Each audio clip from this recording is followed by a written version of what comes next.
And now, it's time for another Dice Tower review with Tom Vasel. Hey folks, today we're taking a look at a game called Sloop. Now this is designed by Mike Fitzgerald, who's designed many games, and he's well known for designing games that are based on traditional card games. Like he took Rummy and made the whole Mystery Rummy series on it and Wyatt Earp. In this one, he takes the game Casino and builds a game around that. Now when I played this, I had never played Casino before. I now understand a little bit about how Casino works, and I realize that I've also played another game based on Casino before. Let's take a look at the game and we'll be back.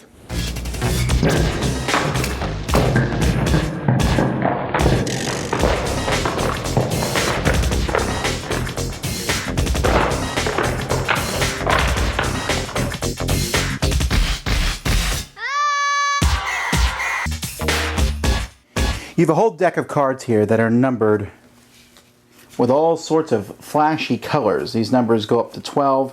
There's all sorts of colors, but I don't think the colors really matter most of the time. And you're going to place 4 cards face up like this. Each player is going to get a build token.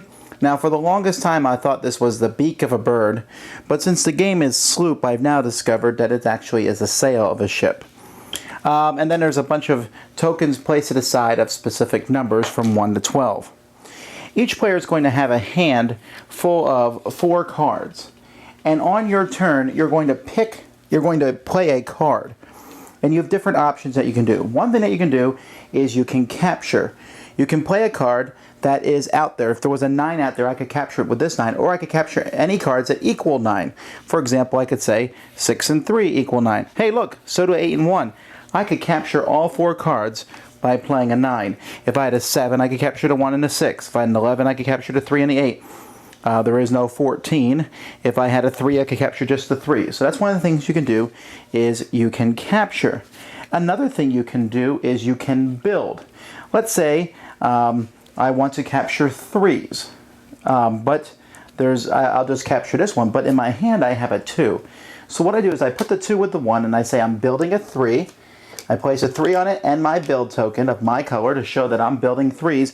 I can only do this if I have a 3 in my hand to capture them. In fact, I'll add the 3 to this pile. So that's all considered one card.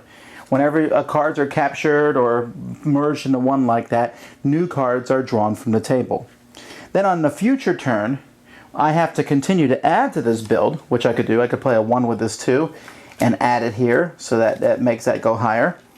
And then on the future turn, I can add to it again, but if I can't, then I have to capture it, and then I can take all those cards. That's my build. No one else can have it.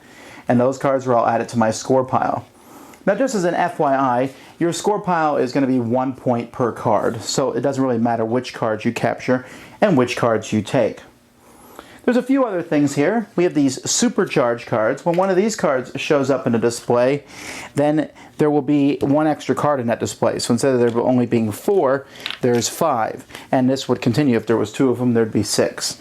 When you capture using one of these cards, then you get to take an extra card from the middle and add it to your display. Now, if you cannot do any of these things that I have just said, capture or build, usually you can. But if you cannot, or I guess if you choose not to, you can throw a card into the middle, play a card. If you play a 1, 2, or a 3, you get a special ability. A 1 lets you steal 1 point card from each other player. A 3 lets you draw 3 cards from the top of the pile and play one of those cards. And a 2 lets you play another card after that. So you can play a 2 and then do something else. And then there's also 2 wild cards in the deck that count as 1 through 12, any number you want. The game will continue till the cards here run out, and then you finish playing, and after that, each player will count all the cards that they've taken in their score pile. Whoever has the most is the winner of the game. This is a nicely designed game. Great box, nice production, cards look good, very easy to play. But I'll tell you what, I'm assuming Casino is not my thing, because Sloop definitely ain't my thing. I just wasn't a huge fan of it. The game itself is just a step above Uno in complexity. It seems more complex than it is. As you sit there and say, okay, I want to capture these cards. And I mean, I don't mind that. I like the mathy part. Like, ooh, a 10 card, I can capture all 4. There's a 7 and a 3 and an 8 and a 2. Woohoo! woohoo! Or I can build up and set up for something in the future. That's all well and good, but when it comes down to it, there's so much luck involved in the game. And when you capture cards, they just become 1 point. And the special cards are kind of random. I'm stealing 3 cards from everybody. Why? Because I had a 1. It's okay. And it was entertaining, I suppose, in the way that I find Uno entertaining. And, when I play those games, a way to pass the time. And that's how I'm going to have to look at Sloop, is that it's a way to pass the time. Now, I'm assuming if you like Casino, then you would like the special cards in here and the way this just looks so nice. And but other than that, I don't know. Even the colors was really throwing me off. These colors didn't mean anything. Maybe it's so you can play other games with the same deck. I don't know. So, sorry. For me, this one's a pass. Now, here's the thing. I really think there's a lot of people out there who would like this. I think you could put this on the stores and Target, and people will play this, and they will enjoy it. I suspect that this is a game that will appeal to an older crowd more so than a younger, or you can even play with a younger crowd to help teach them addition. I might work this with my daughters and say, we're going to play this game, and you're going to learn how to add as we capture these cards and do these different builds. But other than that, the fun's just not there. Mike has designed some fantastic card games, and I'm sure for many people this will be another one, but for me, this is one I'm going to pass on. Thanks so much for watching the Dice Tower videos. Find more great videos and reviews, as well as our top-rated audio podcast at Dicetower.com. You can also find other great shows at Dicetowernetwork.com. I'm Eric Summerer, and you've been watching The Dice Tower.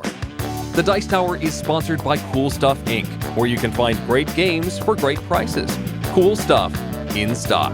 Check them out at CoolStuffInc.com. Shut the door!